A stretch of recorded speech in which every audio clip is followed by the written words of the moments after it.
The moon base hummed with activity as the day shift began. Commander Susan Clark walked through the sliding doors into the main control room of Lunar Base Alpha.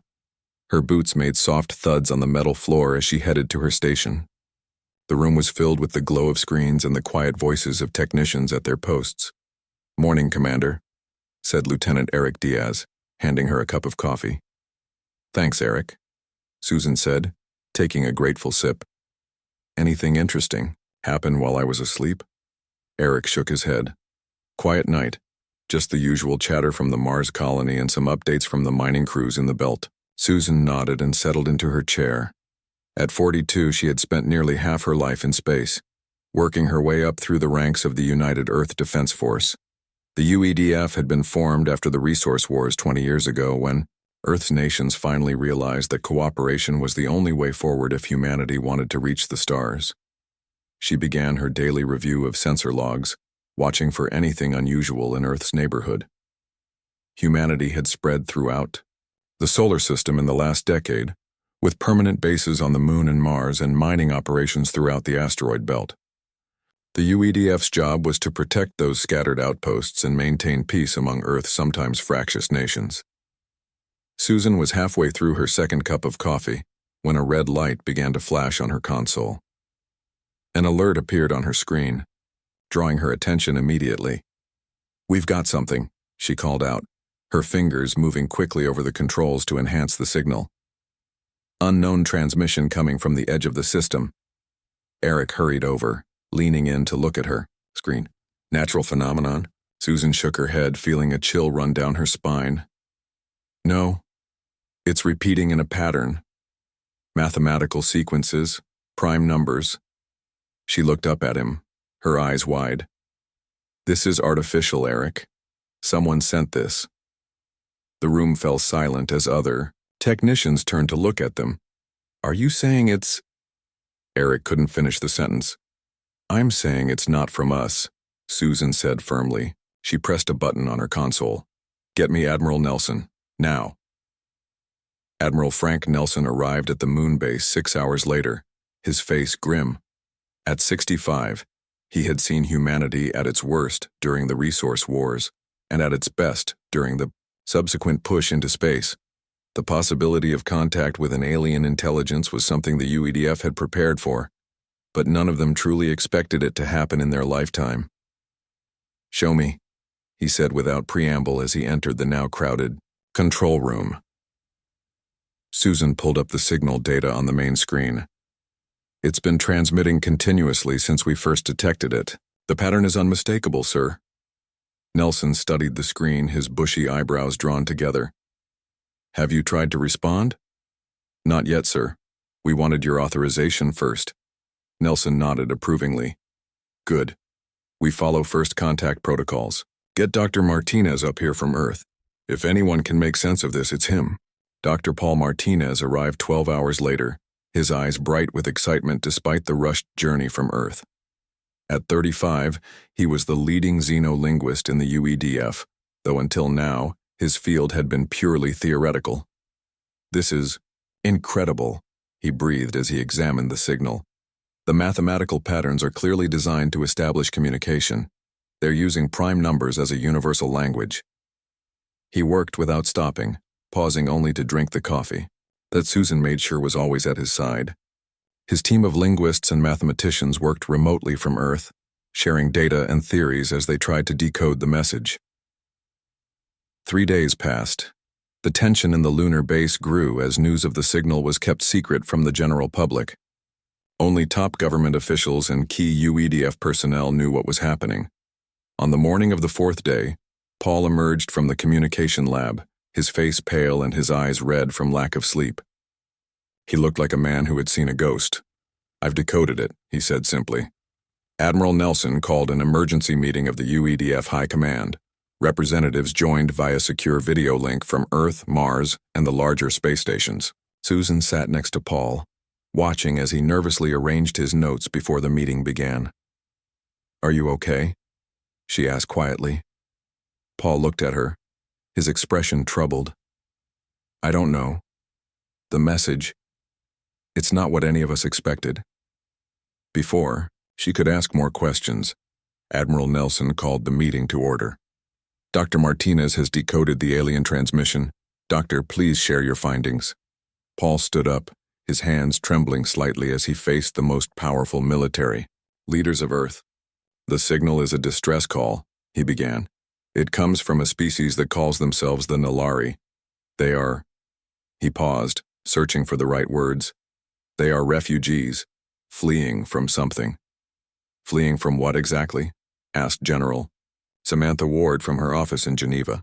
Paul took a deep breath. They're being hunted by another alien race called the Vandar Dominion. According to the message, the Vandar are a predatory species that conquers and enslaves other civilizations. Sometimes they wipe them out entirely. A heavy silence fell over the room. The Nalari discovered our solar system by accident while trying to escape. They're warning us that the Vandar have likely tracked them to our region of space. Paul's voice grew quieter. They're apologizing for potentially bringing danger to our doorstep. How much time do we have? Nelson asked. The message doesn't say exactly, but based on the urgency, I'd guess not long. Days, maybe weeks. General Ward leaned forward. What do we know about these Vandar? Their technology? Their weapons? The message contains some information. The Vandar are technologically advanced with powerful weapons and faster-than-light travel. They're described as, Paul checked his notes, as conquerors who believe in their natural right to rule over lesser beings. Do the Nalari want our help? Susan asked. Or are they just warning us to prepare? They're asking for sanctuary, Paul replied. They believe their ship can reach our system before the Vandar catch them if they're lucky. The room erupted into argument. Some officers wanted to help the Nalari on humanitarian grounds. Others argued that Earth should focus solely on its own defense. A few suggested turning the Nalari away to avoid provoking the Vandar. We don't even know if we can trust this message, shouted Colonel Ryan Peters from the Mars Colonial Defense Force. This could be a trick to get us to lower our guard. As the arguing continued, Lieutenant Olivia Wright, a young tactical specialist known for her unconventional thinking, raised her hand. Admiral Nelson, noticing her, called for quiet. Lieutenant Wright, you have something to add? Olivia stood, looking nervous but determined. Sir, there's something interesting in the original message that Dr. Martinez didn't mention. The Nalari referred to humans as Deathworlders. Paul nodded. That's true. I wasn't sure of the significance. I think it's very significant, Olivia continued. The term suggests they know something about us, about Earth. They're implying that we evolved on a planet that would be considered extremely dangerous by their standards. Susan's eyes widened as she understood. High gravity, extreme temperature, variations, high biodiversity including numerous predators. Exactly, Olivia said. To a species from a gentler world, we might seem extraordinarily resilient. Almost scary. A thoughtful silence fell over the room as everyone considered. This Admiral Nelson finally spoke, his voice firm. We need more information before we can make a decision. Dr. Martinez, can you establish two-way communication with the Nalari? I believe so, sir. Now that we understand their basic language structure, we should be able to respond using the same mathematical principles. Do it. Tell them we've received their message and are considering their request. Ask for more information about these Vandar and their capabilities. Nelson looked around the room. In the meantime, I want our fleet on high alert. All ships on patrol are to return to Earth or Mars defensive positions immediately. As the meeting broke up, Susan caught up with Admiral Nelson in the hallway. Sir, what do you think we should do? Nelson's weathered face was grim. I've fought in wars my entire life, Susan. I've seen what happens when a technologically superior force meets a less advanced one. It rarely ends well for the underdogs. But you heard Lieutenant Wright. These Vandar might be more advanced, but they don't know what humans are capable of. A small smile appeared on Nelson's face. No, they don't. And that might be our only advantage. He looked at her directly. Prepare the fleet, Commander. If these Vandar want to start a fight with the Deathworlders, we'll show them exactly what that means. 1 week after detecting the alien signal, Radar operators on Lunar Base Alpha spotted something entering the solar system. The object moved faster than any human spacecraft, but it was slowing down rapidly. "It's them," Commander Susan Clark said, watching the main screen in the control room. "The Nalari ship has arrived." Admiral Nelson stood beside her, his hands clasped behind his back. "Any sign of pursuit?" "Not yet, sir," replied the radar technician. "Long-range scans are clear, so far," Nelson nodded. "Deploy the fleet. I want our ships in position when we make contact." Within hours, Earth's newly assembled defense fleet moved into space. 20 ships, the best humanity had to offer, formed a protective screen around Earth. At the center of the formation was the EDS Defiant, commanded by Captain Jason Rivera. Jason stood on the bridge of his ship, watching his crew prepare for humanity's first alien encounter. At 38, he had spent his entire adult life in the Space Forces. He never imagined he would be the one to make first contact with an alien species. "All systems ready, Captain," reported his first officer, Lieutenant Alice Boyd. "The alien vessel is approaching our position. Put it on screen," Jason ordered. The main view screen showed an oddly shaped ship, unlike anything humans had designed. It was smooth and curved with no visible weapons. But what caught everyone's attention was the damage. Large sections of the hull were blackened and scorched. Parts of the ship appeared to be barely holding together. "They've been through hell," Jason said quietly. "Open a channel using Dr. Martinez's translation protocol." A moment later, a voice came through the speakers. It sounded strange and musical, but the words were understandable thanks to the translation program. "Earth vessels, we thank you for your welcome. We are the Nalari, and we seek sanctuary. Our systems are critical. We cannot travel further." Jason exchanged looks with Alice before responding. "Nalari vessel, this is Captain Jason Rivera of the Earth Defense Ship Defiant. We've been expecting you. Can you send us information about your ship's condition and life support status?" "Sending now," the alien voice replied. Data began streaming across the Defiant's computers.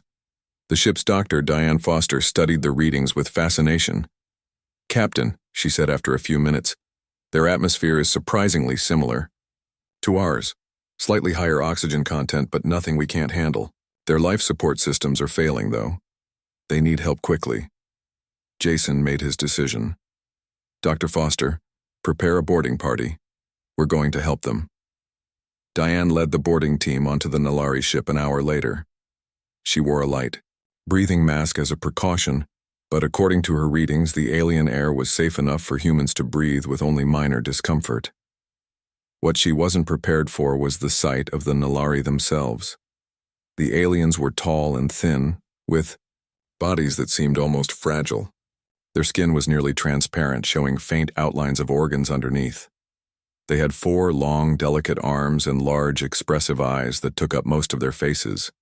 They moved gracefully, despite their obvious exhaustion. One of the aliens approached the humans slowly. "I am the ship's leader," it said through a small device that translated its musical language. "You may call me Leo, if that is easier for your speech." Diane stepped forward. "I'm Dr. Diane Foster from Earth. We're here to help." Leo bowed slightly. "We are grateful.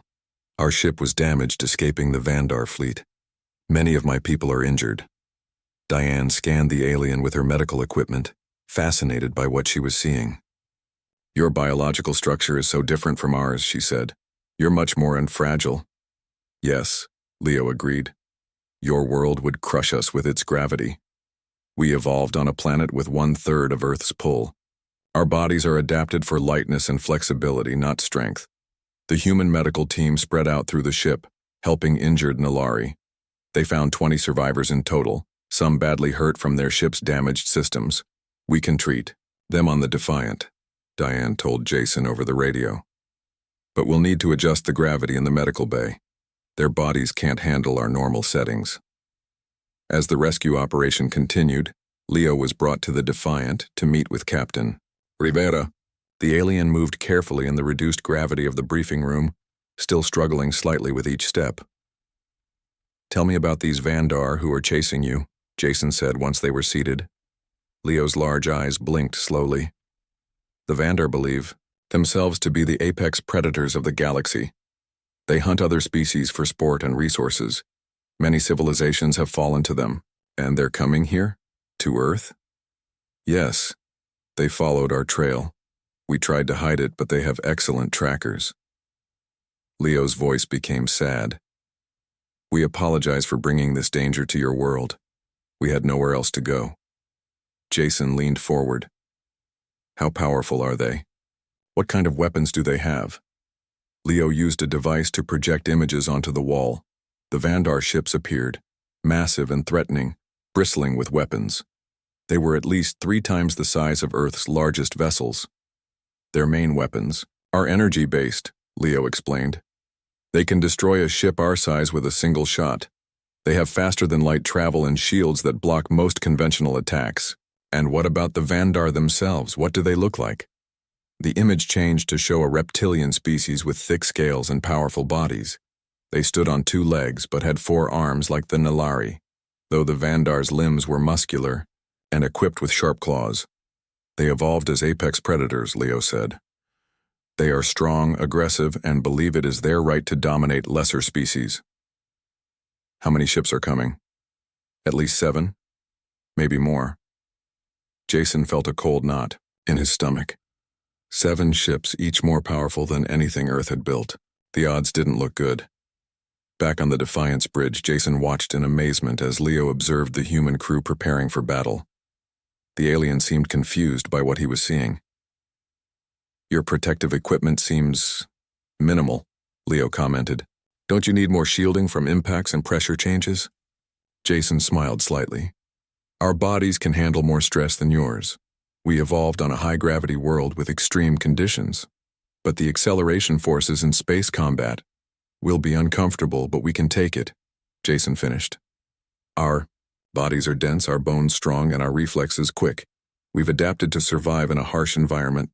He showed Leo the fleet's battle plans on a screen. The Earth ships would use high-speed maneuvers that would subject crews to extreme G-forces. These turns would kill my people instantly, Leo said in wonder. The pressure would crush our organs. That's our advantage, Jason explained. The Vandar won't expect tactics like these because most species couldn't survive them. Leo stared at him. Now I understand why the elders called your kind Deathworlders. It was not an insult, but a recognition. You evolved on a planet that would kill most spacefaring species. On Earth, preparations for war had begun. Factories shifted to producing weapons and ship parts. Civilian ships were quickly fitted with basic weapon systems. Colonists from Mars traveled back to Earth to volunteer for the Defense Force. Admiral, Nelson addressed the United Earth Council in an emergency session. The Nilari have provided us with valuable information about Vandar technology, he said. We are updating our weapons and shields based on their data. But our greatest advantage is one the Vandar don't expect. And what is that?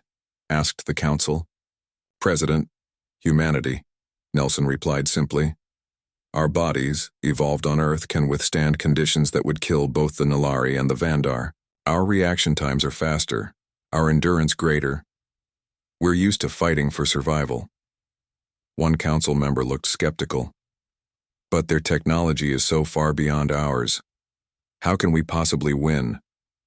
Because they've never fought Deathworlders before, Nelson said with grim confidence. They've conquered species who surrendered at the first show of force. They've never faced an enemy who would rather die than give up, who can endure pain and hardship beyond what they can imagine. A nervous silence fell over the council chamber. The Vandar fleet will reach our system in 3 days, Nelson continued. We will meet them at Neptune's orbit away from Earth, and we will show them what it means to threaten humanity's home. As the council meeting ended, the alarm sirens began to sound across the planet. On the main screen in mission control, sensors showed multiple objects appearing at the edge of the solar system. Admiral, Susan said, her voice tense. The Vandar have arrived early. They're here. Nelson's expression hardened. Send the message to all ships, battle stations. The Vandar's first communication came through on all channels. Their message was simple and arrogant. Primitive species of Earth. Surrender the Nalari refugees and submit to Vandar control or be destroyed. You have one Earth day to comply. Admiral Nelson's response was equally brief. Come and try. The battle began at Neptune's orbit. Earth's fleet took position using the blue planet's moons as cover. 20 human ships against 7 massive Vandar vessels. The odds looked bad. Lieutenant Gary Peterson sat in the cockpit of his fighter, one of 30 small craft launched from the carrier EDS Valor. His hands were steady on the controls despite the fear in his stomach. None of their simulations had prepared them for real aliens with advanced technology. All fighters report in, he called over the radio. One by one, his squadron members responded. They were a mix of Earth's best pilots, men and women who had flown everything from Mars shuttles to asteroid mining vessels. Remember the plan, Gary said. Standard formations won't work against their tracking systems. We use random patterns and extreme maneuvers. Push your bodies to the limit. These aliens can't handle the G-forces we can. On the main battleship, Admiral Nelson watched the Vandar fleet approach. The alien ships were sleek and dangerous, their hulls gleaming like polished metal. The Vandar commander's face appeared on the main screen. The alien looked reptilian with a wide jaw full of sharp teeth and yellow eyes with vertical pupils. Its scales were greenish-brown and bony plates protected its head. Primitive creatures, the Vandar said, its voice translated into English. Your defiance is pointless. The Dominion has conquered 100 worlds more advanced than yours. Nelson stood tall. This is your final warning. Leave our system now. The Vandar commander made a sound that might have been laughter. Your weapons cannot penetrate our shields. Your ships are slow and weak. Surrender now and we will make your enslavement painless. Nelson cut the transmission and turned to his weapons officer. Target their lead ship. Fire when ready. Earth's fleet opened fire. Missiles streaked across space, followed by energy beams from the weapons the Nalari had helped upgrade. The Vandar ships barely moved, confident in their superior shields. The missiles exploded against the Vandar shields, creating bright flashes but doing no apparent damage. The Vandar returned fire, energy beams slicing through space toward the human fleet. Evasive maneuvers, Nelson ordered. The human ships scattered, moving in patterns that seemed chaotic but were carefully planned. 3 smaller vessels were hit by Vandar beams. 2 exploded immediately. The third drifted, badly damaged but still functioning. Launch all fighters, Nelson commanded. Execute attack plan Delta. Gary's squadron shot toward the Vandar ships, moving faster than the alien. Targeting systems could track. The human pilots pushed their crafts to speeds that subjected them to crushing G-forces. Their special flight suits helped, but the pressure still made it hard to breathe and see. This is Blue Leader, Gary called through gritted teeth. Targeting the lead ship's sensor array. Cover me. He pushed his fighter into a spiral, the G-force pressing him hard into his seat. Black spots danced at the edges of his vision, but he stayed conscious through sheer will. The Nalari had identified weak points in Vandar ship design, places where their shields were thinnest. The Vandar ships fired continuously, but their weapons were designed to hit larger, slower targets. The human fighters were too small and fast, zipping between the energy beams like insects. Gary lined up his shot and fired. His missiles hit the sensor array on the largest Vandar ship, causing a small explosion. Other fighters targeted the same spot, their weapons converging. To everyone's surprise, the missiles penetrated the weakened shield. The sensor array erupted in flames that quickly died in the vacuum of space. Direct hit, Gary shouted. Their forward sensors are down. The Vandar ship turned slowly, trying to use its side sensors to track the human fighters. But the damage had been done. Its firing became less accurate, shots going wide of their targets. Back on Earth, engineer Karen Wilson worked frantically with Leo and a team of human scientists. They had set up a lab to study Vandar technology based on data from the Nalari ship. Their shields operate on a frequency we can disrupt, Karen explained, pointing to a simulation on her screen. But we need to modify our weapon systems. Leo moved carefully in the reduced gravity of the lab. Your people fight with incredible courage, he said. But courage alone will not defeat the Vandar. Karen smiled grimly. Courage is just the start. We humans have something else. Adaptability. We've survived on Earth by changing, by finding new solutions when the old ones fail. She sent new instructions to the fleet. Within minutes, technicians were modifying weapon systems according to her specifications. The battle continued for hours. The Vandar were clearly surprised by the human tactics. Their ships were designed for fighting at a distance, using superior firepower to destroy enemies before they got close. They weren't prepared for small fighters that could withstand extreme acceleration and pilots who could remain conscious under forces that would kill most species. On the EDS Defiant, Captain Jason Rivera received Karen's modifications.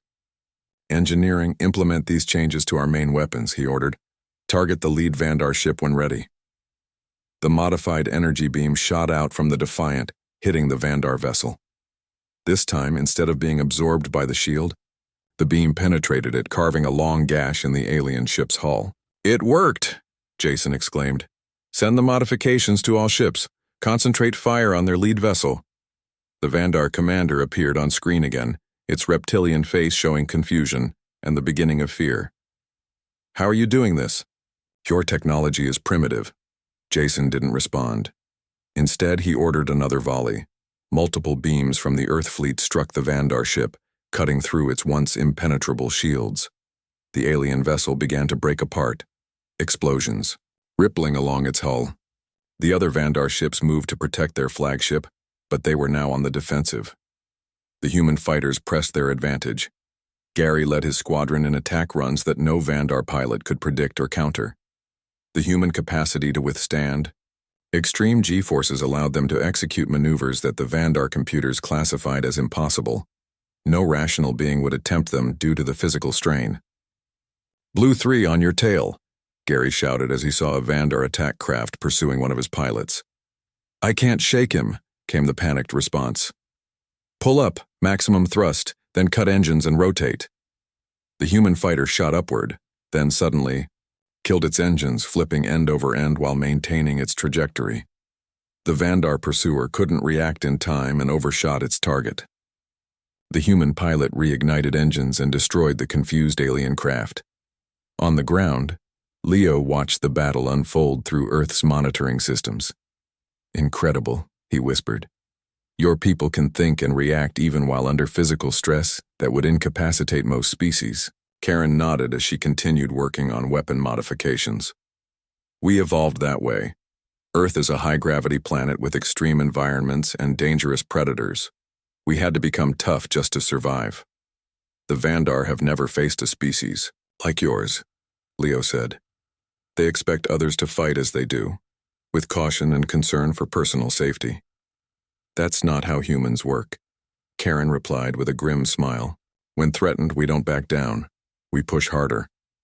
After 6 hours of battle, the Vandar fleet was in disarray. 2 of their ships had been destroyed, and 3 others were damaged. The remaining 2 were retreating, pulling back from Neptune's orbit. Admiral Nelson opened a channel to all ships. "Don't let them escape. If they return to their fleet, they'll come back with reinforcements." The Earth fleet pursued, firing continuously with their modified weapons. Gary's fighters swarmed around the fleeing Vandar vessels, targeting engines and weapon systems. The Vandar commander's voice came through once more, but this time it wasn't confident or arrogant. It sounded confused and angry. "What manner of creatures are you?" the alien demanded. "No species fights like this. No intelligent beings risk death so readily." Admiral Nelson allowed himself a small, fierce smile before responding. "We come from Earth. Our ancestors survived ice ages, plagues, and countless wars. We've thrived in deserts, tundras, and mountains. Your kind may have been apex predators on your world, but on ours, we had to earn that position against creatures that would hunt your species to extinction. You've never faced Deathworlders before. Now you know what that means." The battle wasn't over.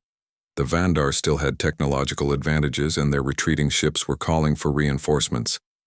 But for the first time, the aliens looked uncertain. They had expected an easy victory against a primitive species. Instead, they found themselves fighting an enemy unlike any they had encountered before, a species that had evolved on a world so harsh that it made them uniquely dangerous. As Gary led his fighters in another attack run, he knew the real war was just beginning. But humanity had shown that even against superior technology, their Deathworld advantage might be enough to save them. 3 days after the first battle, the Vandar launched a new attack. This time they targeted Earth directly. 5 fresh warships joined the 2 damaged vessels that had retreated earlier. "They're trying to hit our civilian populations, Admiral," Nelson said grimly as he studied the tactical display. "They think it will break our will to fight." The Vandar ships bypassed the main Earth fleet, using their superior speed to head straight for the planet. Their weapons began firing at cities and military bases from orbit. Protective shields that Karen and her team had hastily installed absorbed some of the blasts, but not all. Reports of casualties began coming in from around the world. On Earth, something unexpected happened. Instead of panicking, humanity united. Nations that had been enemies for generations now worked together against the common threat. Secret military technologies were shared freely. Old rivalries were set aside as the entire planet mobilized for war. President Helen Garcia addressed the United Nations from an underground bunker. "Today, we are not Americans, Russians, Chinese, or Europeans. We are Earthers, defending our home against those who would destroy it. Stand firm. Our fleet will protect us." In orbit, the situation looked grim. The human fleet was outnumbered and outgunned, but Admiral Nelson had one final plan. "The Vandar expect us to defend Earth," he told his officers. "Instead, we're going to attack." Captain Linda Howard stood in the briefing room of the Special Operations ship EDS Shadow. At 35, she had spent her career in the most dangerous missions the Space Forces had to offer. But nothing compared to what they were about to attempt. "Your mission is simple but nearly impossible," Admiral Nelson told her team. "Infiltrate the Vandar command vessel and deploy Dr. Walsh's biological agent throughout their life support systems." Dr. Peter Walsh, a quiet man with intense eyes, explained his creation. "It's a compound that targets their respiratory system. It won't kill them, but it will incapacitate them long enough for us to gain the advantage." Linda looked at her team of 12 specialists. They were Earth's best, the toughest, smartest warriors humanity had to offer. And standing among them, looking fragile but determined, was Leo.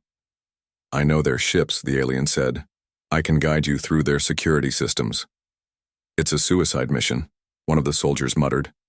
Linda nodded. "Probably, but if we don't try, Earth dies. Any volunteers can step back now." No one moved. The EDS Shadow approached the Vandar fleet under cover of a massive battle. While the main Earth forces engaged the alien ships head-on, drawing their attention, the stealth vessel slipped quietly toward the largest enemy ship. "Their sensors can't detect us with our cloaking system active," the pilot said, his voice tense.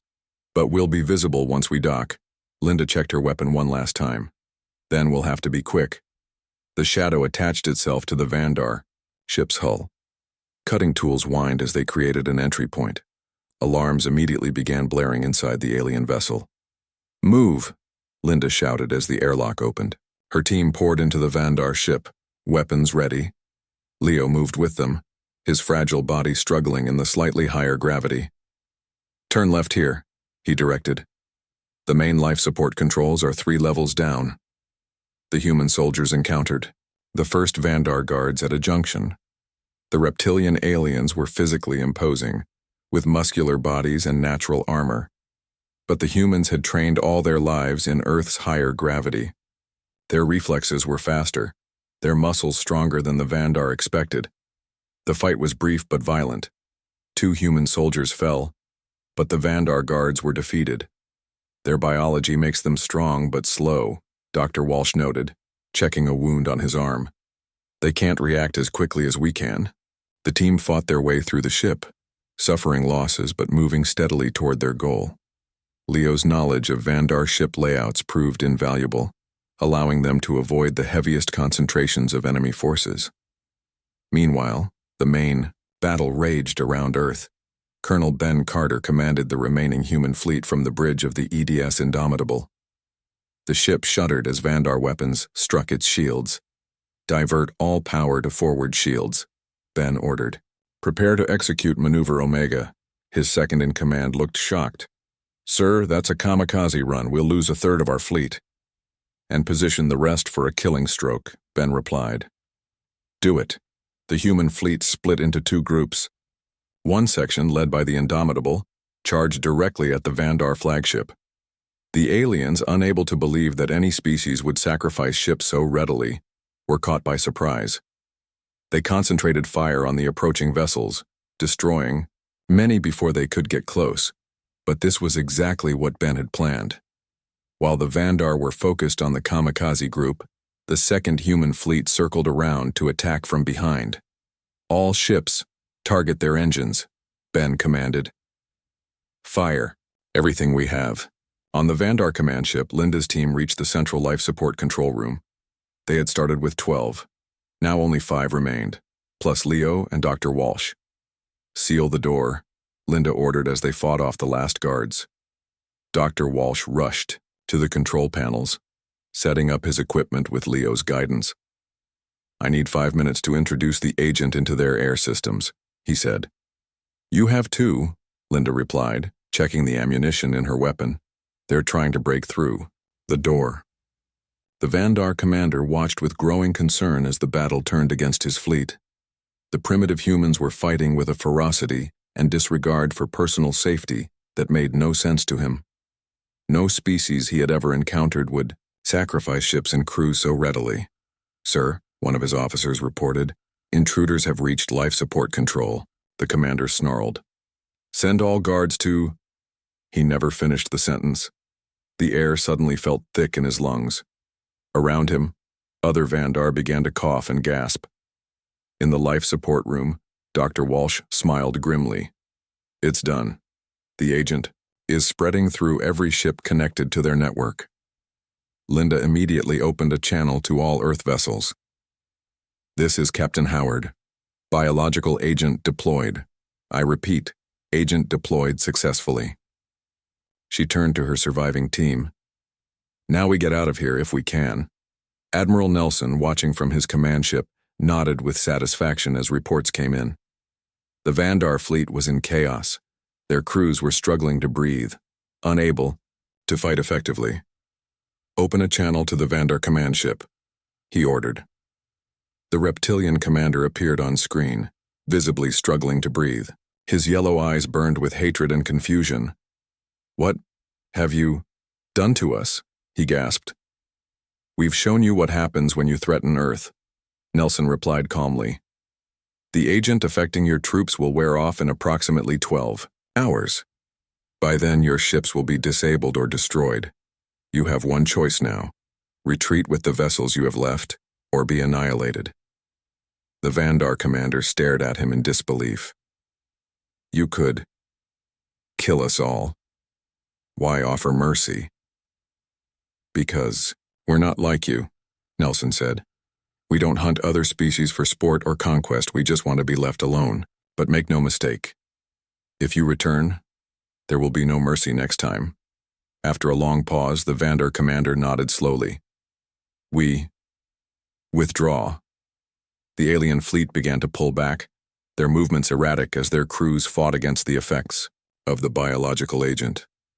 Linda's team, minus 2 more members lost during their escape, made it back to the shadow and detached from the Vandar ship. In the days that followed, Earth began to rebuild. The Vandar had caused significant damage, but humanity had survived. More importantly, they had demonstrated that despite their relatively primitive technology, they were not to be underestimated. The Nilari, grateful for Earth's protection, offered an alliance and technological exchange. Leo stood before the United Earth Council, no longer afraid but filled with respect. In our language, Deathworlder was once used as a term of fear, he told the assembled leaders. Now it will be known as a term of respect throughout the galaxy. You have shown that evolution on a harsh world doesn't just create stronger bodies, it creates stronger spirits. 1 month after the battle, Susan Clark, now promoted to admiral following Nelson's retirement, stood at the observation deck of the newly constructed orbital defense station. Below her, Earth shone like a blue jewel. Ships from a dozen alien civilizations now orbited the planet, seeking alliance with the species that had defeated the Vandar. "It's ironic," said Leo, who stood beside her. "The Vandar attacked because they thought you were weak. Now other species come because they know you are strong." Susan smiled. "Strength isn't just about weapons or technology. It's about will. Humanity spent its entire history fighting, against nature, against each other. We never give up. And that is why the Vandar feared you even though they wouldn't admit it," Leo replied. "They saw in humans something they had lost, the drive to face impossible odds and win." Susan turned to her communication officer. "Send a message to all. Our ships," she ordered. "The Deathworlders are now the peacekeepers." As Earth's new fleet deployed throughout the solar system, word spread across the galaxy. A new power had emerged, evolved from one of the harshest known worlds. The humans didn't seek conquest or domination, but if threatened, they would fight, with a ferocity born from millennia of survival against all odds. And the Vandar, nursing their wounds in a distant corner of the galaxy,